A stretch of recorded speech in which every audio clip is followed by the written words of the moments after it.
2016, I promised you that I would save your Second Amendment from absolute obliteration. That's where it was going. And as your president, that's exactly what I did. We saved our Second Amendment, and we're going to save it for a long time to come. It's under siege, but we're going to save it for a long time to come. Forever, as far as I'm concerned, forever. And thank you very much. So I was proud to be the most pro-gun, pro-Second Amendment president you've ever had in the White House. I think that's been acknowledged. And so, Hannah, I also just want to cue up a flashback video to when Trump was president, and after a mass shooting, there was discussion of different gun control policies. Here is what he had to say about gun control.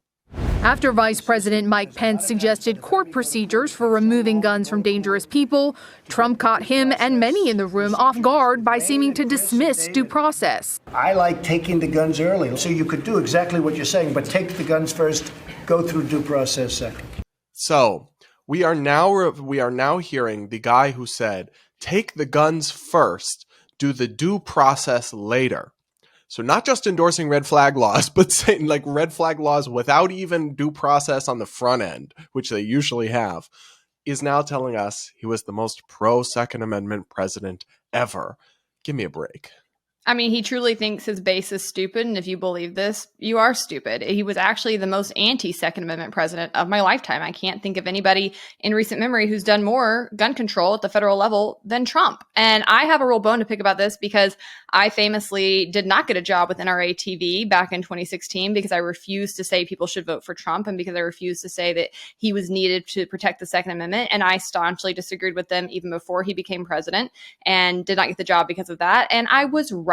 So the fact that they continue to push him around again, it continues to prove my point. This is not a Second Amendment organization. I think they're frauds. I think that they use the money that they raise very poorly. And you can look into all kinds of things behind the scenes when it comes to that. We won't get into it here, but it kind of makes me angry, the money that goes into this organization, because we do need to be fighting for the Second Amendment. It is under siege, but this organization is not doing what they're saying they're doing. They're wasting a lot of money and they're continuing to push people like Trump, who are enemies of our gun rights.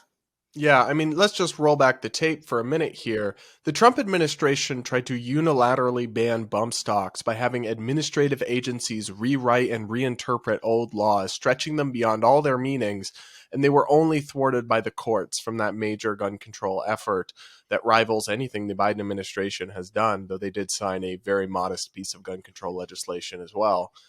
Trump tried to do gun control without legislation, and at different points during his presidency, he flip-flopped on many of these issues, but he appeared to support banning people who are 19 and 20-year-old adults from exercising their constitutional rights, raising the age to buy a gun to 21, even though the age of adulthood is 18, just flat out banning it. He at one point endorsed and then walked back.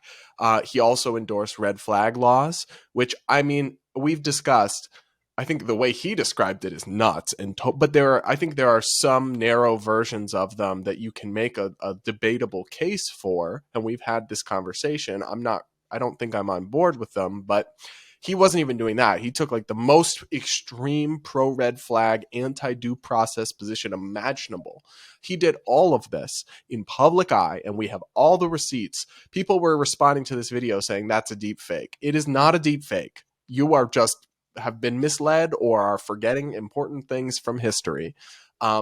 He did this over and over and over again. He was not a particularly pro-Second Amendment president at all, and he's simply pandering and gaslighting Republicans by trying to claim now that he was.